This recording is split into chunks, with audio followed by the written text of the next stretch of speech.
Thank you very much for joining us. Our sign language interpreter is William Silla. Now, the more than 600 victims of the ethnic clashes that rocked Mau Narok on Christmas night now claim the flare-up was politically instigated to flush them out from Olipusmoru area. And as KTN Sam Ogena now reports, the victims who are spending cold nights at the township primary school in Olengoruene, Nakuru County, are yet to come to terms with this twist of fate that has earned them the tag internally displaced persons. They have been camping here from Christmas night after their houses were torched at the beginning of the clashes.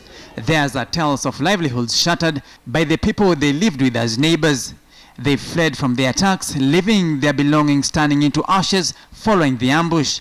And now, they are beggars seeking help to jumpstart another phase of their lives. The Kenya Red Cross Society was here to distribute blankets and other non-food items to help the victims cope up. Mali yote iliungua na viazi tulikuwa tunalima na tumelima kwa hao majirani. Sasa ni vigumu tuende tuharvest huko. Sasa tunaomba usaidizi kwa serikali. Hata hema hakuna. Kwa hivyo wanalala tu nje. Just imagine. Basi ningetaka kusema hiki kitendo ni kitendo kibaya sana. The ethnic flare-ups at the border region of Olpusimori has broken the synergy that once existed between the Maasais and the Kipsigis community. While some of the victims say they might return to rebuild their homes, trust is lost on them. The violence that began on Christmas Day is said to have been sparked off by the death of two herders who were shot dead. But some of the victims claim the violence has a political twist to flush out those perceived foreigners. And the shooting of the two herders served as a trigger to instigate the ejection campaign, hence the violence. Kurudi tutarudi, lakini hawa watu hatuamini sana. Hatuamini kabisa. Eti serikali tu wawache yani watupee usalama kwanza hata miezi 3. Ndiye. Na sasa wanataka wafurushe sisi ili makura tusipige kura. Hapa walikuwa wameamua 2017 tusipige kura. Ni vile wameanza hii mambo. Sasa kisingisio ni hawa watu na sio sisi ndio tulipiga. Kipigwa na risasi. Mau Forest ndio imeleta shida hii. Na kuna jamii wametoka mahali mbali sana, sio wakaji wa Posmoru na sio wakaji wa Lolongoi. Na wamekuja wakaishi msitu yetu. Tunataka kuambia serikali iwache ubakuzi. Itoe watu katika Mau Forest. Na Mau Forest ibaki kama ya wenyewe. At ground zero, there is an easy calm at the Old Postimori shopping center. Following the Interior Cabinet Secretary Joseph Nkaiseri's directive of a dusk-to-dawn curfew and the subsequent deployment of additional security forces, security officers patrol the area to ensure peace is restored. Sai hapa mangano zimekwama, haijafunwa, mapiasi imeharibika kwa mashamba kwa sababu watu wametoroka katika area hii. Kwa hivyo tunataka watu warudi tufanye kazi na tuendelee kabisa kwa sababu hapa tunataka amani. Hapa tumekuwa na usalama tangu jana. Na sasa hivi Olpusimori iko open kwa kila mtu. Biashara zote unaona zimeanza kufunguliwa kwa wakati huu. The residents here have called for lasting solutions in the common border area to avoid the animosity between the two warring communities. Samugina, KTN News. Now, the dispute on whether judges should retire at 70 or 74 years has sparked controversy within the judiciary because it has implications on the composition of the Supreme Court, which is the final arbiter and interpreter of the Constitution. Two of the Supreme Court judges, Deputy Chief Justice Kalpana Rawal and Judge Philip Tunoy, are fighting the decision by JSC to retire them at 70. It's of no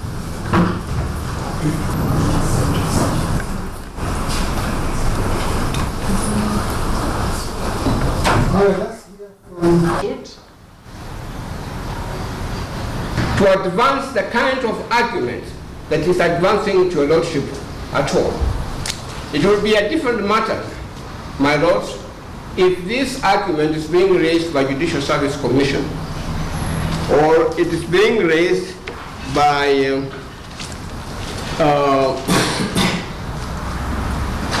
Judicial Service Commission, the first respondent or the second respondent. Yes. Now, the number of accidents so far experienced this festive season is higher compared to the same period in previous years. This despite a series of crackdowns championed by the National Transport and Safety Authority in collaboration with the police on speeding and other road crimes. Our reporter Zinzi Kibiku spoke to NTSA Executive Director Francis Major, and here's her report. The series of crackdowns on road crimes that the country has witnessed this festive season has been effective, but only to some extent. Accidents involving especially pedestrians and motorcycle riders have increased, denying the road safety campaigners the desired results and credit, something that NTSA Director General Francis Major attributes to old behaviors that die hard. I'm supposed to go to Eldoret, for instance, as an example. It takes me this number of hours to go to Eldoret. Why don't I plan so that I'm not forced to move at speeds that are not allowable? I want to wait until it is very late and then rush. In the process of rushing, we are overlapping. In the process of overlapping, everybody is overlapping, we all end up not moving. That is very bad behavior. The highest number of casualties was registered on Christmas Eve as people traveled up country for the Christmas holiday. In comparison to last year, road accidents have increased by 4.6% in a year, standing at 2,949 on December 21st, compared to 2,819 in 2014. The facts and figure is that this year we are slightly worse off than that year. But this statistic is not per se accurate. And I'll give you the reason why. On a monthly basis, we register 5,000 vehicles. Or maybe let me begin by saying we are 5% higher than the figures for 2014. So far, we are 5% higher than last year's figures. But when you look at this thing in details, I don't think that is the right position, because every month we are registering 5,000 vehicles. We are registering 10,000 motorcycles a month. So in a year, you have in excess of 120,000 more motorcycles than they were last year. A recent police directive to demand the national ID card from private vehicle passengers to confirm their relationship with the driver has come as a surprise to many. According to the NTSA boss, the concerns were exaggerated. The principle is one. We have vehicles which are operating as PSVs while they are not licensed to do so.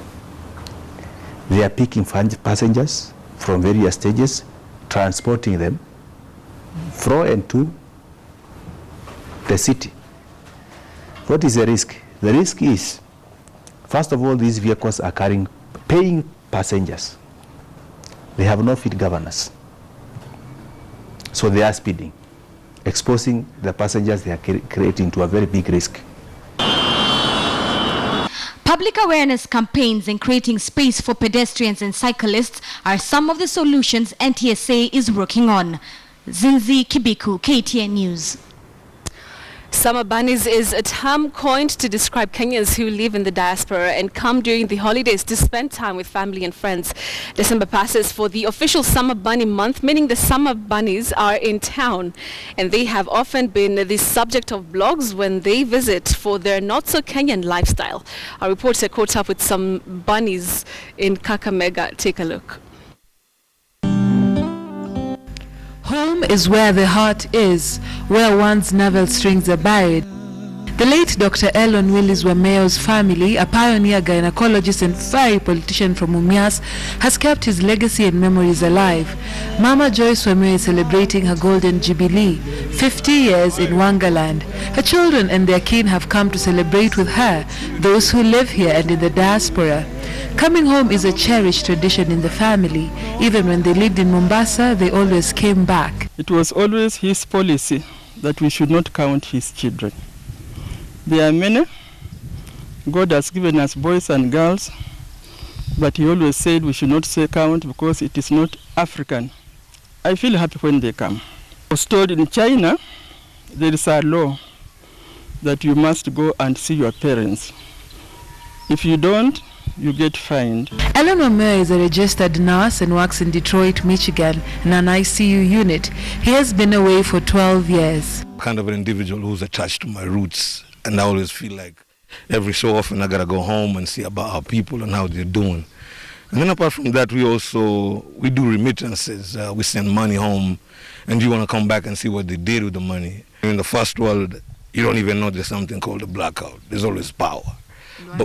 And there's Wi-Fi too. But because he was earning $10 million a month and we don't have Wi-Fi in this village, and I know he can give us a booster somewhere out here and we'll be okay. I need my Wi-Fi because I need to talk to people back at work. Yeah, I can break it down, but it's not really, I'm fluent in it. But Avaluya Mre, that thing I've not lost is my ability to speak Swahili. That one I'm perfect because I was raised in Mombasa, and then where I'm at in Michigan, we hang out with Tanzanians and they're big on Swahili. So my Swahili is still good. And nikiwa nyumbani kama sasa hii naona mambo poa. Sina wasiwasi, mama yuko pale, kaka zangu wako pale. Sister Awinja is in her late 40s. The third born in the family works as a diplomat for the African Development Bank. She's been away for 17 years, working first in Tunisia and the Ivory Coast. Diaspora all the same. Awinja believes in giving back and exposing other people. She supports 3 bright high school girls, Purity, Eileen and Deborah. Her favorite activity about being home is making the Nairobi to Mumias trip. Here she's pictured with Shosho at Mau Summit, taken before Christmas. She bought chocolates for her grandchildren. People were saying that diasporans come to mess up the economy for the villages, etc. But I see that when we come into the villages, we come and do a lot of things. The economies are not the same. So I don't judge people for coming to say, buy me a soda, buy me a beer, pay school fees for my child. Her 23-year-old son, Ted, has gleaned experiences from both Africa and Europe. The US and UK trained logistics supply chain management graduate tells us he's finding a way of making better his novice Swahili. And even with the development gaps between the two worlds in terms of infrastructure and service delivery, there are things that make Africa, Africa. Matatus and all those other things, and it did play a key role. Mostly in Nairobi, I was really frustrated with the fact that there is no standard price. There's not a lot of standard things that are really provided here that is parallel. Where I could make more of a difference is back in Kenya, Shianda, Lubino, and where I've come from. They have had several gatherings with the larger family and neighbors eager to see them. We followed them to Bunyore for another one. Here, well received. In the western region, the guest is king. And when they have come from far, double honor is given. We part, but not without the big question, the Summer Bunny label. Summer Bunny, what does that refer to? What the word Summer Bunny is, yeah, that word I don't know, man. I saw Biko wrote an article about us and it really hit us hard. But I would take it as I would take the word, yeah, but in terms of the characterization, everybody is different. Some Summer Bunnies would want to come here and want to show that they're from America and they be aloof. But some of us, we come home because we're coming back to our roots. Dorcas Wangira, KTN News, Kakamega. Interesting summer bunnies. Chris Quira on Twitter tells me they're actually El Nino bunnies. But all the same, a big welcome to all the bunnies coming home for the holidays. Now, something also that is also focused tonight on our bulletin. Tomorrow actually marks the last day in office for the Commission for the Implementation of the Constitution, Chairman Charles Nyachai. And the Commission has published its final report on the status of the Constitution implementation. We'll be telling you more about this particular report, and that will also be the basis of our big question tonight, where we'll be asking if you are satisfied by the performance of this particular Commission for the Implementation of the Constitution. Details of this story coming up shortly. Let's take that break, but don't go away. We'll be back shortly. Welcome back to KTN Prime. Now, in just a matter of days, the year 2015 will give way to the new year, and traders at Nairobi's Gikomba market, undoubtedly Kenya's biggest open-air market, can't wait for this transition. Reason? The going in the current year was tough. KTN's Ashley Mazuri interacted with the traders to find out how the series of events that characterized the economy this year impacted on their small businesses and their lives. 2015 has been a year of no soothing headlines, with tales of liquidity crisis, falling commodity prices, high interest rates, the weakening shilling, the Eurobond crisis, teachers' strike, the devolution process and the epic cash crunch. And as the year comes to an end, we visited Kenya's famous open market. We are at Gikomba to find out how the cost of living has impacted on traders and their customers. Kusema ukweli, hii mwaka ilaelekea kuisha, hatukuwa na hiyo biashara, lakini mwanzo wake ilikuwa inaonekana afadhali, lakini ilipofika nusu mwaka hivi biashara ikaenda chini. Lakini mwaka ya 2015 tukiongelelea ilikuwa mbaya sana kwa upande wetu sisi wanabiashara. Tumesukuma, tumejaribu, lakini haikuwa kama hizo miaka zingine hapo nyuma. By the 2015 the year was not so that good. Tunauza manguo yenye ukiona customers wamepotea, alafu nakuta price za manguo zimepanda juu sana. Bali tunatoa manguo huku pia ni expensive, unakuta tukaenda kuchukua manguo zinatokelezeanga expensive. According to Philip, not many traders could afford to go on Christmas holiday. Watu wengi hawakuenda Christmas. Ndio at least waone kama wataweza pata school fees. When they compare 2015 with the past, traders here claim that previous years have offered better times. At least kulikuwa afadhali, lakini kwa hivyo kama mimi sasa najitahidi nipate vile nitaweza pata kiasi kidogo ya kupeleka watoto shule. Wanunuzi, bidhaa ziko, wanunuzi wako, lakini pesa hakuna. Unaona mtu anataka lakini hafiki bei. Unaona kama hizo miaka zingine kama hii mkebe tulikuwa tunauza 150. Sasa tunaiuza 250. Unaona hiyo difference venye ni kubwa. And when asked if they were satisfied with what the government has done to address the economic challenges, this is what some had to say. Kidero, watu wa Kidero ndio wametusumbua kiasi. Sioni chenye serikali imetusaidia nayo. Tulikuwa tu tunangangana. So that good. Kanjo pia anatusumbua hapa hivi. So this has just been a bad year to us. With a few days left in 2015, traders at the Gikomba market claim that business has been low, hoping that next year will bring better. Ashley Mazuri, KTN Business. Offer traders and businessmen and women. Well, we want to take a short commercial break again, and business news is coming up shortly. Do stay with us. Welcome back to KTN Prime. Let's now turn our focus to a top story that I just highlighted a few minutes ago. And tomorrow marks the last day in office for the Commission for the Implementation of the Constitution Chairman, Charles Nyachai. And the Commission has published its final report on the status of constitutional implementation. Now, copies of the report have been forwarded to the President, the Chief Justice, the Chair of the Council of Governors, the Speaker of the National Assembly, and his counterpart in the Senate. Here are the details. The commissioners of the Commission on the Implementation of the Constitution leave office on the 29th of December as their 5-year term expires. The mandate of the Commission was to monitor, facilitate, coordinate and oversee the implementation of the Constitution. And in its final report, the CIC gives an indictment. First, on limited civic awareness of the Constitution and public participation in governance issues.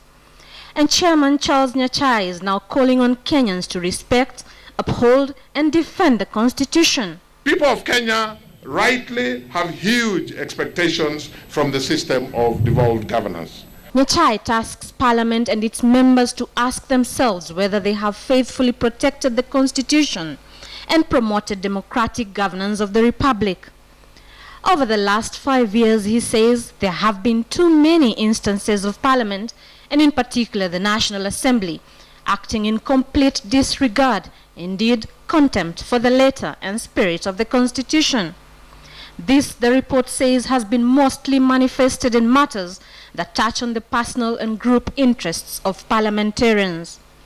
Be it refusal to accept the clear constitution mandate of the Salaries and Remuneration Commission, the insistence on retention of the Constitution Development Fund, the tough wars between the two chambers of Parliament, and the overt disrespect on several occasions of judicial decisions and the rule of law. We are not subject to any authority, not even the parliamentarians, not even the executive. It is extremely important for you to know that the commissions that were set are independent, so that whatever we undertake, we have a total responsibility and obligation in owning every decision that we have made. The report also calls on the executive to evaluate its role and account for the implementation of provisions of the Constitution. This includes the support and commitment to the success of devolution. The report further recommends that the two levels of government must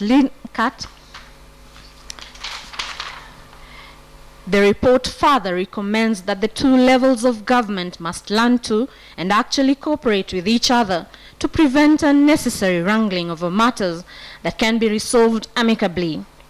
The CIC report says the Transition Authority transferred most of the functions to all counties in one go, in violation of the Constitution.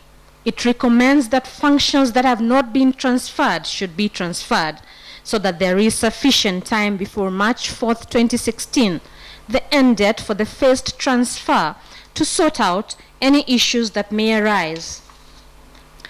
The report notes that there have been several conflicts between ministries, commissions, and other institutions which have undermined effective service delivery to citizens. The report also notes that there is an increase in the violations of the Bill of Rights, the Leadership and Integrity Act 2012, as has been exhibited by the increase in physical fights and abuse of office by public officers. It cites politicians issuing war threats and brewing ethnic hatred. Further, the corruption cases and allegations in the executive and legislature in both national and county governments being reported are all violations of Chapter 6 of the Constitution and the Leadership and Integrity Act 2012. We will not just look at the former members of parliament, we look at the former members who have names there, we will look at the current members. We are not just looking at parliamentarians, we will also be looking at members of staff. Article 261 of the Constitution requires that all bills are processed through the CIC. Yet Nyachae notes this requirement was ignored in many cases. Most commissions remained without full composition due to delays in appointing commissioners. Accordingly, commissions such as the Kenya National Commission on Human Rights, the Judicial Service Commission, the Teachers Service Commission, and the National Gender and Equality Commission had the performance of their respective constitutional functions impeded and in some cases grounded. The Ethics and Anti-Corruption Commission has operated without commissioners for over 6 months, following the resignations in circumstances that Nyachae says suggest political interference in the performance of its functions.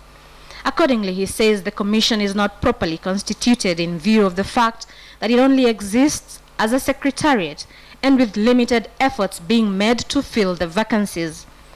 CIC's opinion has been that the EACC cannot function without members of the commission, neither can the secretariat carry out the functions of commissioners. Ellen Wanjiru, KTN News. The Big Q, in association with DSTV. Get a DSTV HD fully installed decoder for only 5,550 shillings. Now, as the term for the Commission for the Implementation of the Constitution expires, we are asking you, are you satisfied with the performance of the CIC? Are you satisfied with their performance? Let me read one or two tweets here. And Faith Angela says, yes, we can comfortably say we have seen tangible results. JJ Owino says, considering the circumstances, CIC did pretty well. Share with us your thoughts on what you think about the satisfaction levels from the CIC as the term expires tomorrow. That's going to be the last day for the commissioners in office. Share with us. The number to text in is 22155. But the hashtag to use on Twitter is KTN Prime, or you can tweet me directly at Betty Okari. Let's now take a look at business. And 2015 will undoubtedly go down as one of the toughest business years for companies, going by the number of profit warnings issued. A total of 15 companies, mostly listed firms, have announced lower earnings as business conditions got tough. And as Michael Karanja reports, listed insurance firm Bulletin is the latest firm to join the fray. It has been a year characterized by lower earnings and tough operating conditions, which has pushed businesses to new frontiers. This was perhaps best illustrated when back in June, national carrier Kenya Airways announced a 25.7 billion shilling loss, the biggest loss by any company in Kenya's history. To get a better picture of what could be happening to businesses in the country, one need only turn to the Nairobi Securities Exchange, where at least 14 listed firms have issued profit warnings. The latest firms to issue profit warnings are insurance firms Bulletin and UAP. Bulletin, which also has some investments in real estate, said that its profit for the year will plunge by at least 25% for the period ending December 2015. The announcement raises the tally of companies that have issued profit warnings so far this year to 14, compared to 11 last year and 8 in 2013. In a statement, Bulletin management attributed the decline to downturn in economic operating environment. This caused a slump in the performance of the NSE, which had a significant impact on their fair value gains on the group's financial assets. Bulletin posted a 23% net profit rise last year of 2.8 billion shillings, which the company had attributed to new business opportunities in regional growth and expansion, strategic partnerships, new products, real estate investment, and opportunities in county governments. UAP said the company expects its earnings to be at least 25% lower than last year due to increase in interest rates and significant strengthening of the dollar against local currencies, which had resulted in forex losses. The profit warning by Bulletin comes after hospitality firm TPS East Africa, which manages several hotels under the Serena banner, issued a similar warning citing a challenging business environment in Kenya. Other listed firms that have issued profit warnings this year are Crown Paints, Mumias, Athi River Mining, retailer Uchuma Supermarkets, East African Cables, logistics company Express Kenya, Kain General, and Samia. Michael Karanja, KTN Business Today. Safaricom's popular money transfer service M-Pesa has crossed yet another border, with customers now able to send money to Uganda.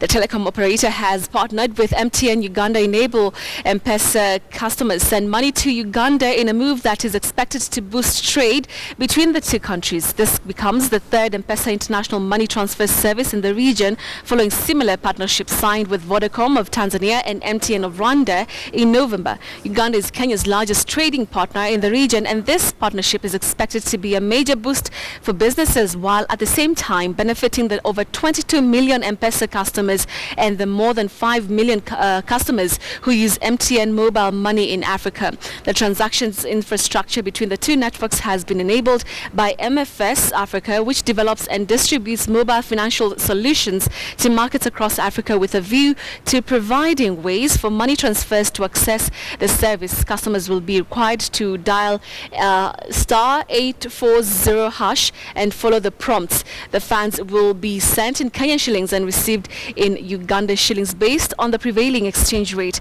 as at midnight. Now, the Institute of Certified Public Accountants has introduced new financial reporting guidelines in an effort to properly analyze company performance. This follows a rising number of financial improprieties reported by firms that led to some companies recording losses while others have ended up in receivership. According to ISPAC, auditors will be giving a detailed report of their analysis in published reports, moving away from the current template statement as the profession seeks to win back confidence. Auditors have been accused of aiding cooking of accounts, resulting in huge financial losses to shareholders and customers, eroding shareholder confidence. Some of the companies accused of financial improprieties during the year are Imperial Bank, Dubai Bank, listed retailer Uchumi, Mumias Sugar Company, and Hako Tiger Brands. Annual reports to be published in 2017 will include detailed auditors' opinion under the key audit matters.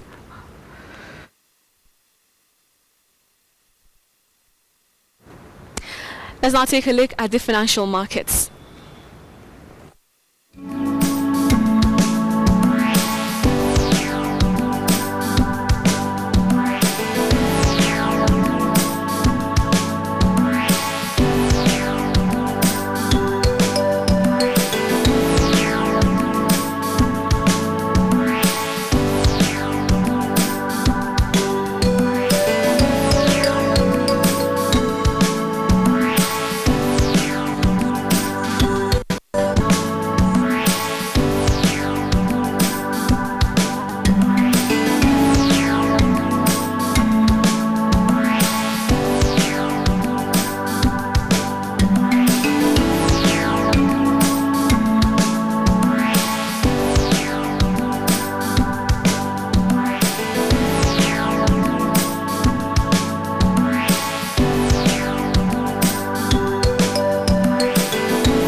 Let's take a look at sports now. And the Directorate of Criminal Investigations has recommended the prosecution of Football Kenya Federation President Sam Nyamweya for misappropriation of Harambee Stars fans. In a statement released by the Director of Public Prosecutions, Keriako Tavika, confirmed the receipt of the files from the DCI, who had interrogated Nyamweya on November 17th over the delay of Harambee Stars' trip ahead of the 2018 World Cup second round return leg pre-qualifier against Cape Verde. In part, the statement reads, the police recommends that the suspects be charged with offences of conspiracy to defraud, stealing by agents and fraudulent false accounting. The DCI also recommended that the Federation CEO Michael Esakwa and Acting Finance Manager Samson Cherop also be charged with the same offences. The development has tainted Nyamweya's run for a second term in re-election as FKF president, and it's yet to be seen if he will remain in the ballot.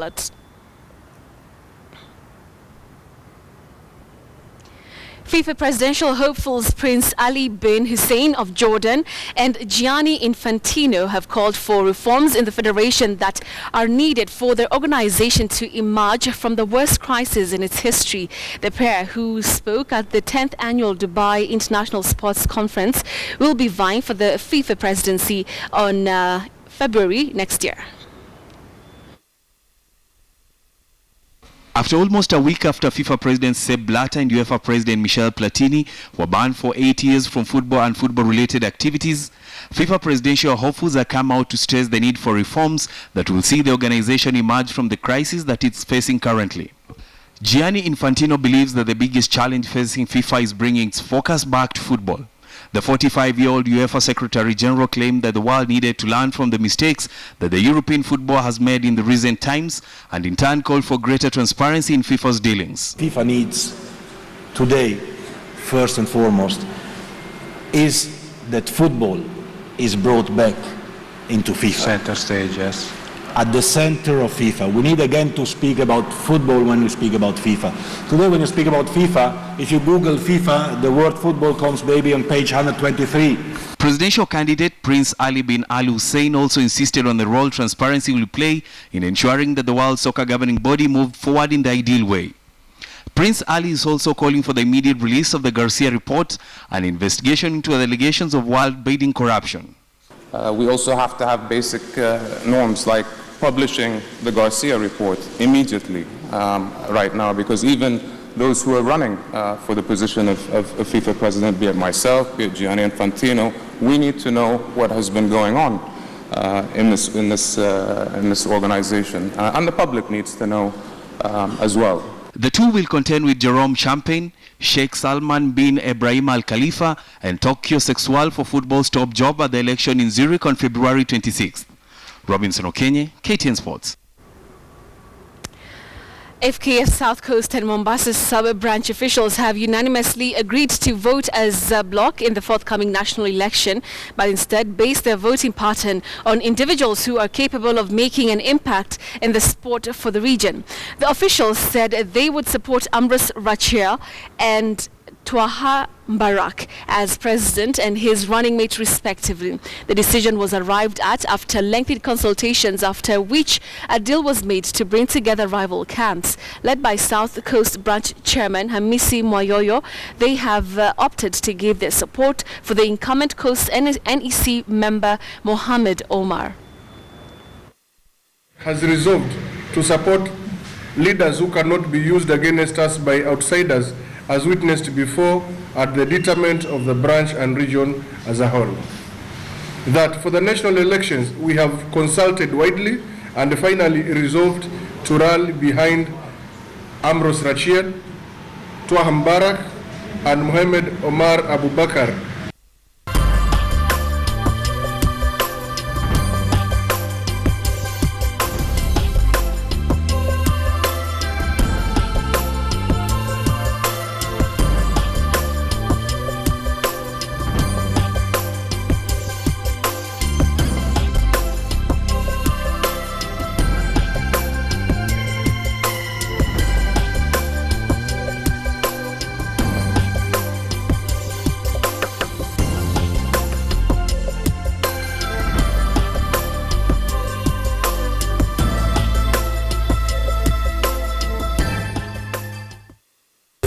in association with DSTV. Get a DSTV HD fully installed decoder for only 5,550 shillings. Right, we're just about to wind up KTN Prime this Monday. And we want to have a review of our big question tonight, in which we had asked, are you satisfied with the job or performance of the Commission for the Implementation of the Constitution? That was our big question tonight. Of course, considering that their term expires tomorrow being their last day in office. Let me take a look at some of your responses. And someone here says, Kicks at J. Kyoko says, CIC did an exemplary job defending the Constitution. Proud Kenyans seeing there are commissions that actually give results. Another comment here, this time from Karimi Mukundi, says, considering the terrain they have walked through, they got my 8 out of 10. Someone else here by the name of James Mala says the CIC did their work with a little support from the MPs. The fate of remaining 28 bills, of course, causes a lot of concern. Karidhi Muremi, who is of course someone who we've been interviewing here for quite some time here on matters to do with economy, says that item 17 of 6 of the Constitution not done too well, too much duplication, some of the issues that are coming up. Thank you so much though for tweeting and texting in, and of course we appreciate all your comments. The rest get the best. This festive season, buy a DSTV HD fully installed decoder for 5,500 shillings to enjoy the best quality family entertainment with various packages to suit your needs from as low as 1,050 shillings. Right, that's where we wind up KTN Prime this day. Thank you so much for watching. My name is Betty Okari. See you tomorrow, God willing, for another set of stories that will be coming your way tomorrow. Thank you so much for watching. Have a lovely night. God bless.